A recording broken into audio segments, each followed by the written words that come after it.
என்ன மக்களே, சாண்ட்ரா அவர்கள் கதற விட்டுட்டு இருக்காங்க கனி அவர்களை. ஆனால் கனியோட முகத்தோட ரியாக்ஷனை பார்த்தீங்களா? ஒரு ரியாக்ஷனும் இல்லை. ஏய் நீ எல்லாம் ஒரு ஆளே இல்லை, கிளம்பி போமாங்கட்டு அப்படின்ற மாதிரி ஒரு ரியாக்ஷன்ஸ் வந்து கொடுத்துருக்காங்க. நான் எதை பற்றி பேசிகிட்டு இருக்கேன் அப்படின்னு பார்த்தீங்கன்னா, இன்றைக்கான முதல் ப்ரோமோ வந்து ரிலீஸ் ஆயிருக்கு.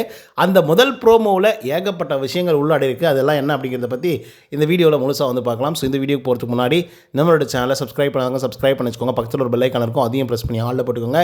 அப்போ தான் நாங்கள் அப்டேட் பண்ணுற ஒவ்வொரு வருஷமும் உங்களுக்கு நோட்டிஃபிகேஷன் வந்து சேரும். அதுதானே இந்த வீடியோ குறைஞ்சபட்சம் ஒரு 1000 லைக் எதிர்பார்க்குறோம். ஸோ லைக்கை போடுங்க, வீடியோ பாருங்கள், வாங்க இந்த வீடியோக்கள் வந்து போகலாம். ஆக்சுவலாக இந்த இன்றைக்கி வந்து மண்டே நாள் இல்லையா? ஸோ அதனால் வந்து கண்டிப்பாக நாமினேஷன்ஸ் லிஸ்ட்டு இந்த மாதிரி தான் வரும் அப்படின்னு சொல்லி எதிர்பார்த்துட்டு இருந்தோம். ஆனால் முதல் முறையாக மண்டே அதுவுமாக டாஸ்க் வந்து கொடுத்து வச்சுருக்காங்க.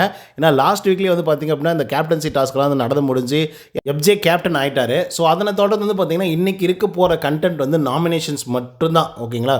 வேறு எதுவுமே வந்து இருக்க போகிறதில்ல அப்படின்னு சொல்லி யோசிச்சுட்டு இருந்தோம். ஆனாலும் இல்லை நாங்கள் ஒரு டாஸ்க் கொடுப்போம், அதுவும் இப்படிப்பட்ட ஒரு டாஸ்க்கை கொடுப்போம் 7வது வாரத்தில் அப்படின்னு சொல்லி ஒரு தரமான டாஸ்க் வந்து கொடுத்துருக்காங்க.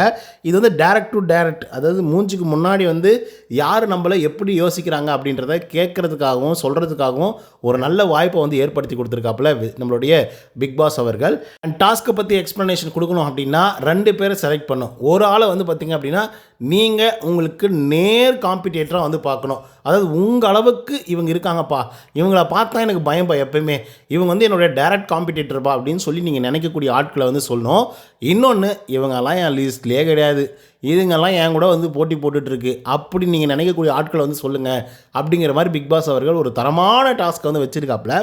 அதில் நம்ம பார்வதி அவர்கள் வந்து என்ன சொல்கிறாங்க அப்படின்னா, என்னுடைய ஆண் வெர்ஷன் தான் வந்து பார்த்திங்கன்னா எஃப்ஜே அப்படின்றாங்க. அப்போது அவ்வளோ கேடு கெட்டாலா நீங்கள் பார்வதி? இத்தனை நாட்கள் நாங்கள்லாம் என்னமோ பார்வதிக்கு இப்படி ஆயிடுச்சு அப்படி ஆயிடுச்சு, கண்ணில் அடிபட்டுருச்சு அப்படின்லாம் வந்து யோசிச்சுட்டு இருந்தா, இவங்க காம்படிட்டர் அப்படின்னு சொல்லக்கூடிய ஆள் யார் அப்படின்னு பார்த்தீங்கன்னா எஃப்ஜே அவர்களை வந்து சொல்கிறாங்க.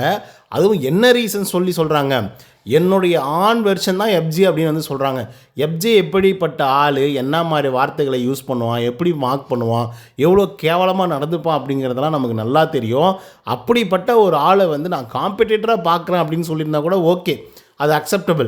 ஆனால் என்னுடைய ஆண் வெர்ஷன் அப்படின்னு வந்து சொல்கிறது வந்து பார்த்திங்க அப்படின்னா, பார்வதிக்குள்ளே இப்படி ஒரு வக்கர புத்தியாக, ஆல்ரெடி ஏகப்பட்ட வக்கர புத்தி இருக்குது, இதில் இன்னொரு முகம் வேறு இருக்கா அப்படின்னு சொல்லி யோசிக்கிற அளவுக்கு வந்து ஒரு ஆன்சரை வந்து சொல்லி வச்சுருக்காங்க. சத்தியமாக நான் இதை எதிர்பார்க்கவே இல்லை பாஸ். காம்படிட்டர்னு சொல்லியிருந்தால் நிஜமாக நானே அக்செப்ட் பண்ணியிருப்பேன். ஆனால் இப்படிப்பட்ட ஒரு ரீசனை சொன்னதுனால பார்வதி ரிஜெக்டட்.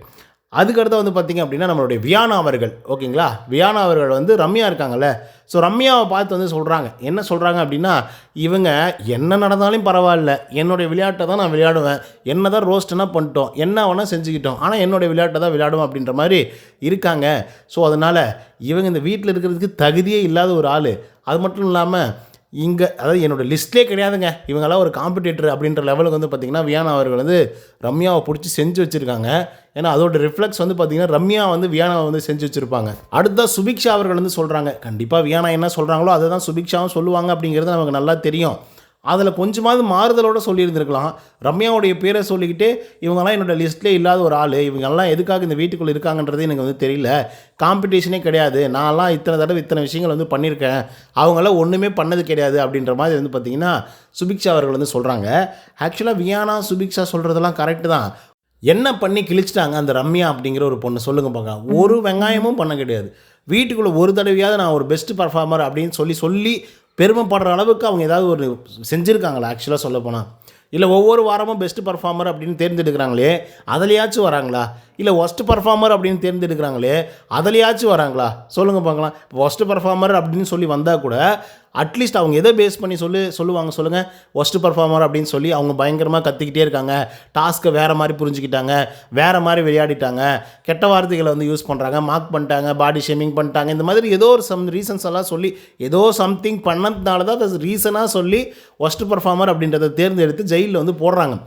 அதுக்கு கூட வந்து நீங்கள் தகுதி இல்லாத ஒரு ஆளாக இருக்கீங்க அப்படின்னா ரம்யா அவர்களே, அவங்க சொன்னதில் ஒன்றும் தப்பு இல்லை.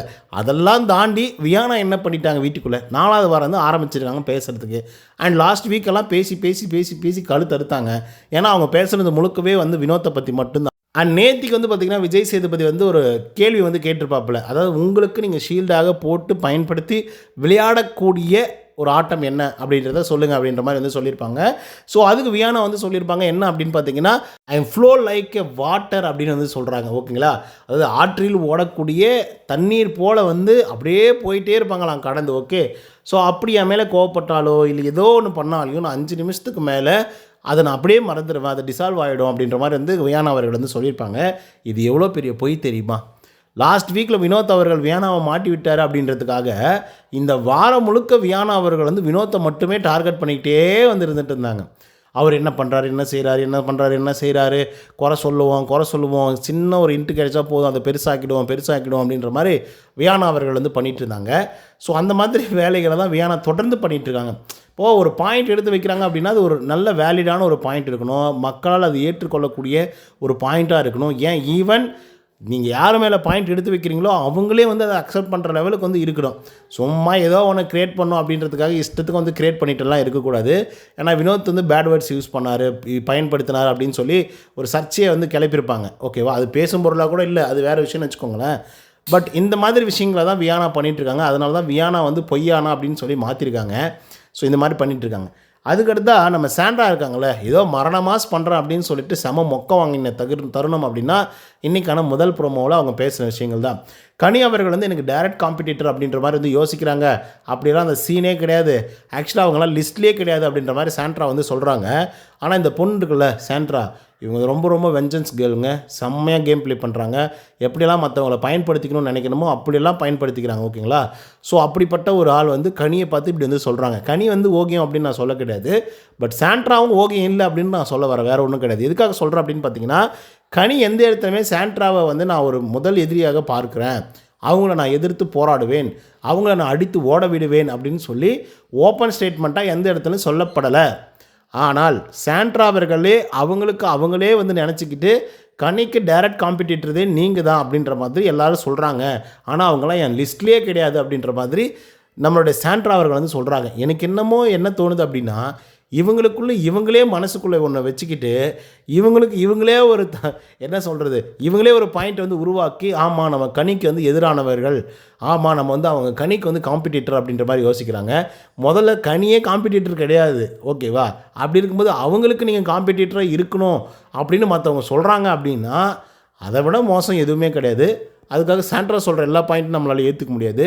ஏன்னா சாண்ட்ரா அவர்கள் தான் வாண்டடாக போய் கனிக்கு எங்கே வந்து உடைக்கணும் பார்த்துட்ருக்காங்க சாண்ட்ரா. அது மட்டும் இல்லாமல் எப்படியாவது கனியை போட்டு உடைக்கணும், அன்பு கேங்கை போட்டு பொழக்கணும் அப்படின்னு சொல்லி எல்லாருக்கிட்டேயும் நாமினேஷன் ப்ராசஸை பற்றி வந்து டிஸ்கஸ் பண்ணுறாங்க. இவங்களை நீங்கள் வந்து நாமினேட் பண்ணுங்கள், அவங்கள நாங்கள் வந்து டாமினேட் பண்ணுறோம் அப்படின்னு சொல்லி இவங்களே வந்து பார்த்திங்க அப்படின்னா பேசிக்கிட்டு வந்திருக்காங்க.